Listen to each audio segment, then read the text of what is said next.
So yesterday when I was talking about students not having access to working on documents as much and having less awareness of how to format their documents because reasonably so, teachers wanting to protect academic honesty, I thought maybe it would be helpful if I did a demonstration on how to do MLA formatting, because that's just not something students get as much access to because they're just not around it as much because everything's so locked down. So I want to show you what an MLA formatted document looks like. I'm going to use Google Docs because that's what I use. That's what I'm familiar with. And I think it's more accessible because it's free and anybody can just hop on. That I think is the easiest. So this is what MLA style looks like. Here's just a sample essay, and we can see that up in the left-hand corner, we have our title, and I'm going to show you how to format that below. So this is the heading, not to be confused with the header, which is up in that top space. And up here, we're going to have the last name and the page number. I'm not going to go over that right now. I'm just going to kind of keep it very simple.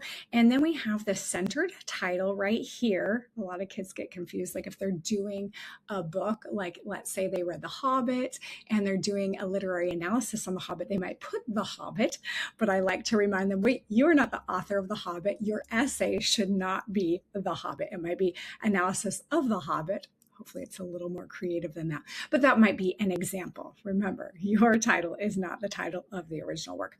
And then below, we're going to have the essay, be it a narrative essay where it's a creative story, or it's going to be whatever literary work, whatever analysis essay they're writing. And then we have their paragraphs below. What I want to point out here is notice this is double spaced, meaning that there's a free line in between. Also, if we look, what kids love to do is make this title right here bold. They like to make it big. They like to make it fancy. And I love to tell students the words themselves are where you're going to bring creativity, excitement, and flair, interest to your work. That needs to be the interesting thing. The look, the aesthetic of the essay is not where you're going to make things pretty and interesting. I know it's so boring, but everything about this needs to be very standard so that when the evaluator, the reader, the teacher, the professor is looking at it, they all look the same and it's only the words that stand apart.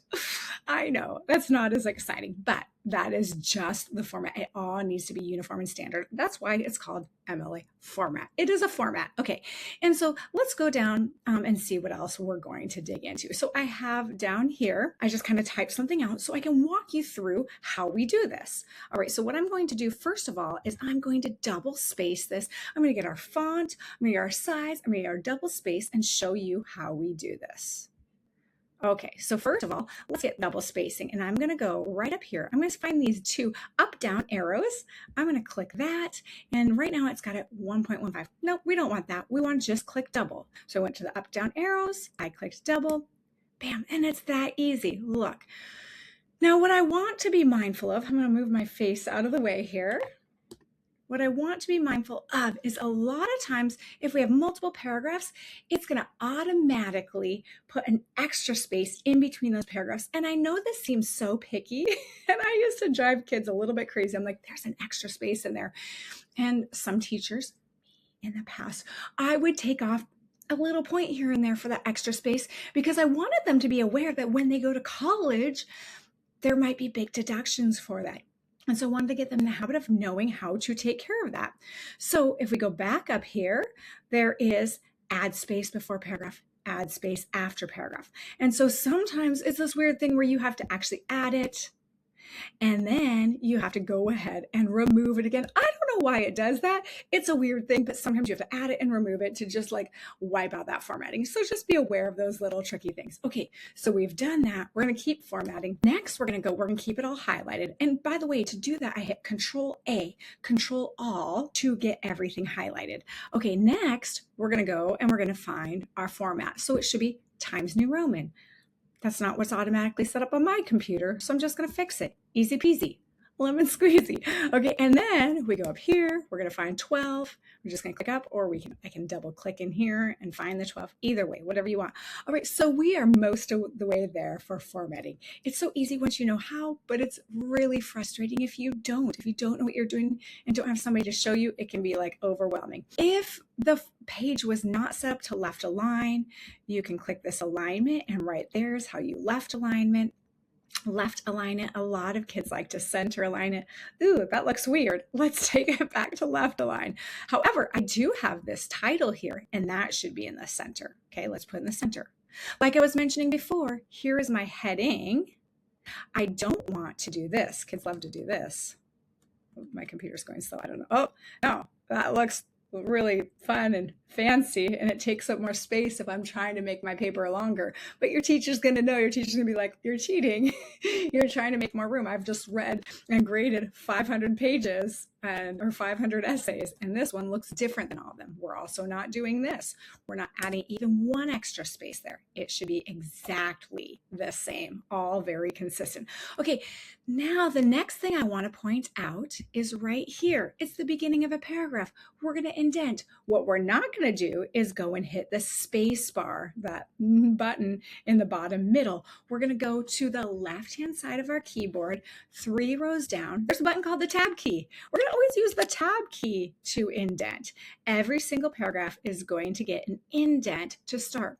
Lately, I've been looking at seniors' essays, and it's just one long wall of text with no indents. So, and I know why this is happening. This is happening because we're reading on the internet a lot. And so what we see on the internet looks more like this. It's not double spaced, but what's happening is we see paragraphs that are block style. A block style is great if we're writing a letter. It's great if we're doing a blog post. It's great if we are writing an Instagram or a TikTok like caption, but that's not what we're turning into our teachers. We're turning into our teachers' formal essays, narrative essays, and those require a tab, an indent. Every paragraph gets an indent. Okay, so this is just an introduction to formatting your essay and making sure it looks the way it's supposed to. Make sure you have tabs. It really helps your reader on their journey through following along and staying engaged with your reading. There's a lot more to this, like your in-text citation, your works cited. Those are both the parts of its research, and you have sources. I'd love to walk you through that. It's not going to be for a little while, but eventually I'll share that with you when we do some research. But yeah, I hope this is helpful. All right, you have a great day.